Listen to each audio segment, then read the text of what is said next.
Hey, what's up guys? Welcome to Entre Woman TV, where I help you learn the strategies to start your business, increase your time and income by starting the business that you love. So if that's something up your alley, definitely consider subscribing.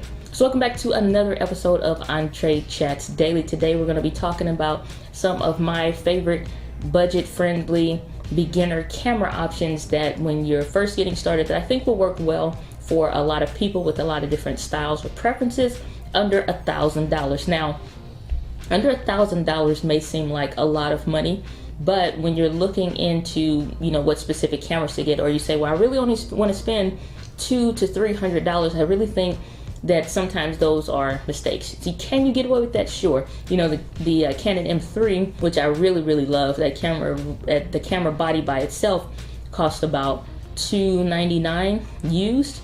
You can get your lens for about $100, and then you're off to the races. But the thing to understand about when you're investing in cameras is that it's an investment. It should yield a return. So I'm not going to get too far off in the deep end with that, but these are really good camera options that will give you robust features and won't have you, regretting the camera that you got, or still looking at YouTube videos like, man, I wish my camera still could do X, Y, and Z. So I'm going to cover my 5 favorite options. Doesn't necessarily mean it's the end all be all, but some of my 5 favorite options that I would consider if I was just getting started owning a camera, a real camera, and we're going to be talking about it right now. So of course it goes without saying that my #1 recommended option would be the Panasonic G85. I'm currently filming this on the GX8, and I have my little buddy here, the Panasonic ZS70. Now this is a different style of camera, much similar to like the Canon G7X Mark II, the Sony RX100 series, and all the rest of them similar to it. And this is kind of in that same realm, but this has 4K 24 and 24p and 30p, but this is not going to be included. We're going to be talking about what's called like a DSLR-M, or just mirrorless. That's just easier. So this is a mirrorless camera. It does not have any actual mirror that's flipping through there, so that's why you have that. Now these are much lighter, I believe a better investment than a regular DSLR camera, but the G85 would be my #1 option that's super budget friendly for all that you get. And I think that's the thing to consider. It's not just about price and wanting to stick within a certain budget. I believe that it's important to go ahead and save up any extra dollars that you have just for the body it's going to run. Now these prices are on Amazon. There are a few other reputable sites that I recommend, like Adorama, KEH.com, and of course B&H Photo Video.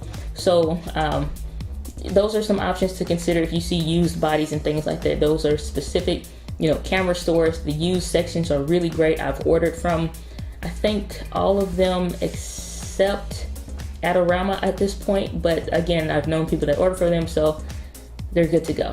So Panasonic G85 body on Amazon. All these prices on Amazon, they're subject to change on any of the other websites, and they could be cheaper, which sometimes they are, especially like B&H. So $897 for the body only. That means you wouldn't get a lens that comes with the camera, just solely for the camera. And the reason why I'm giving you body only prices is because you can get a lens cheaper, or if you look at Facebook Marketplace or something like that, you can get that pretty cheap. So don't fret too much if it's just a camera body. Maybe it's not one of those fancy kits that gives you a book bag and a bunch of cheap accessories that don't really, it just doesn't stand up to the value that it should, but it's like, So I don't suggest getting the kits. Just get with the camera gear, and then we can build up from there. Body only, $897. A used price for this camera would be $784. So again, all of these were well up under the $1,000 range, and I think the G85 is probably going to be a more expensive option. The second one that I would think of, still in that same lineup, is the Panasonic GX8, which I'm filming this on currently. And I'm using a little shotgun microphone right here in front of me, so I'm testing that out just a little bit different, so no lapel mic like I usually do. So you can probably hear the room acoustics a little bit better and stuff like that. But the Panasonic GX8 is a beast of a camera. It's basically like a G85 that is a thinner profile, so it'll be something thin like this. It's not as small, it probably comes out to about here, but it's not as small, but it is an amazing camera, and I'm so just pumped and excited to have it. I have not put this camera down since I got it. So that actual camera would go for $849. So it's pretty much up there with the price wise, up there with Panasonic G85. That's the body only. Used, you can get it for $711. So used, you can get it much cheaper, but here's where shopping around comes into play. I picked up the body only at B&H Photo. Now this is on Amazon. Their cheapest is $711. When a B&H Photo, I got it for $560. A steal of a camera. So let's move on. Third camera I'm going to recommend is the Canon M6 / the Canon M50. Now I know I ragged on the M50 when that camera first came out because it was a really big disappointment to me for what I would expect Canon to do. However, if you're first getting started, Canon is actually one of the companies I really don't recommend people jump to Panasonic immediately, because most people aren't comfortable maybe doing manual focus, or maybe comfortable with the contrast-based detection system or whatever. It takes some know-how to properly use these cameras, these Panasonic cameras, I believe. And it's only after using Canon that I'm comfortable with using Panasonic, because I know what I'm doing. When I first got my camera, the Canon T5, I had no idea what I'm doing. I'm completely relying on the camera to pull all the weight. Now it's just I want the camera to not get in the way with the things that I want to do. So if you're first getting started, Canon M6, Canon M50, they're going for the exact same price, which is $699 brand new, and you can get them used for $674. These are Amazon prices. So, you know, I think that with the Canon M50, the 4K is more of a novelty, but it's usable somewhat, because it's like, just because you say that it's a contrast-based detection system, and like, oh, it's just like Panasonic. If you'll get Panasonic, why not go ahead and get Canon? I don't know if they're as good as Panasonic is, because you have to think, this is all that Panasonic does, and they're proficient in doing what they do. Canon is just throwing some stuff in there. I don't know if any of their prior or more recent cameras, even over the past couple years, has used a contrast-based detection system. I would still much rather trust Panasonic than Canon in that area, because this is all that they do. So, and I trust the Panasonic brand. I don't have an issue with it whatsoever. Just like right now, I'm looking at my phone for the list of cameras and the prices. The screen is off because I'm using the Wi-Fi app. I trust the camera to do what it's supposed to do and not have any issues, because I know what I'm doing with the camera, if that makes sense. So if you're using the Canon M6 and M50, you're going to get the dual pixel autofocus. That's incredible. Any of the Canon cameras I recommend on this quick 5 list, you're going to get the dual pixel autofocus. So just for the fact that they're the same price, it just depends. Do you want an EVF? Do you want to flip up screen like you have here on the ZS70? You know, you'll get that on the M6. And then if you want, for the Canon M50, honestly, if it was me, completely honest, if it was me and I was just getting started, I would go with the M50, simply because if I had an 11 to 10, let's say I got the adapter. I got the adapter so I can use the regular lenses on the camera for Canon crop sensor cameras, which is like EFS lens mount. Don't get too caught up in that. You go to a camera store, you look online, you'll find what you need.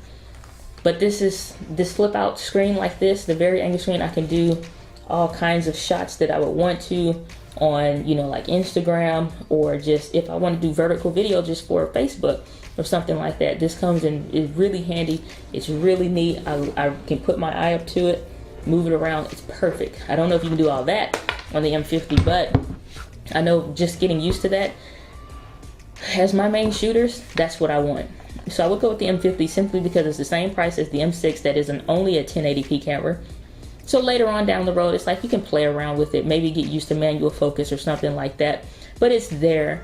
But I would more so think of it like one of the other cameras on the list, where it's just kind of a novelty thing. It's not really a big deal. Next Canon camera that I would recommend is the Canon SL2. Comes with a lens for $599. I think this is the absolute best budget option when you're first trying to get started with a camera. There is no way that I would really suggest much more than a Canon SL2. Dual pixel autofocus, flip out screen, vari angle, Wi-Fi, all of it. It hits all of the bells and whistles for somebody just getting started. And it just works. Yeah, it's a DSLR. It's not a mirrorless, even though I believe mirrorless is better. That's just my personal opinion, and not really for any justified reasons other than I just prefer mirrorless. But Canon SL2 is perfect. That would be my go-to camera. Either that or spend an extra $100 and get the M50 just because it's mirrorless. So I would probably get the M50 over the SL2. But at the same time, if that's what you can afford or that's what you want, go with that because it's cheap. Used, you can get that for $540 on Amazon. Fifth and final camera is the brand new Fuji X-T100. Just recently came out, and I think that Fuji's going in the right direction for some things. I think that they And just don't mind me, I'm just typing in to figure out what the price of this is.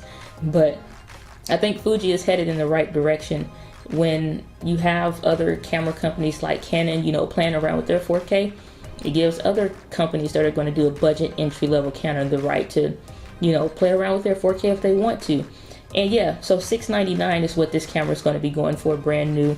It'll be available come June 18th, so in a couple weeks you'll be able to pick that camera up. And I really like the champagne gold. It comes in like 3 different colors. I think it's like a dark silver, the champagne gold, and then just the typical black on black. I would get that champagne gold in a heartbeat. I started to get that camera above the GX8, but it's like I would be going back into the whole, I need this battery versus that battery, this lens mount versus this lens mount, and it just wasn't worth it. GX8 had everything that I needed, so why not spend it? And I got it for an incredible price. But the Fuji X-T100, I think it does still the, similar to the Canon M50, still 120 frames per second, maybe in 720p. And then the 1080p 60 is there. And then the weird thing with their 4K is it's 4K 15 frames per second. Not sure what they were thinking on that one, other than to, here's the way I look at it. I believe that they did that simply to use it for the 4K photo and other 4K modes. So it's in the camera to be used for that. And you get 4K 15p for video. I don't even know how that would look. DP Review just had it, so I want to check that out, and I'll link that up in the YouTube card as well if you want to check out the video for that, and other resources down in the description. But that's my top list that I would get, my 5 favorite budget options that are kind of out right now. The reason why I don't include like an amazing camera like the Sony a7 III is because of the price, and then there's no flip out screen. So all of these will have some variation of a flip out screen. They'll all have some type of reliable autofocus, and they'll all have some type of a easy system to use. And I think Sony doesn't hit that list, at least not for me. So you can let me know what you think. I mean, what would your 5 cameras be? Is there something that I overlooked? Is there a camera that's out there that I'm not familiar with? So let me know down in the description below. It's probably a little bit of a longer EntreChats daily, but join us tomorrow and we'll be talking about another wonderful subject to help you along in your business so that you can build the business that you love, increase your time and your income, and live with passion. So as always, my friends, like I say, live with passion, and I'll see you guys tomorrow for another EntreChats daily. Take care. I saw you and him walking in the rain. You were holding hands, and I'll never be the same. You know nothing about that.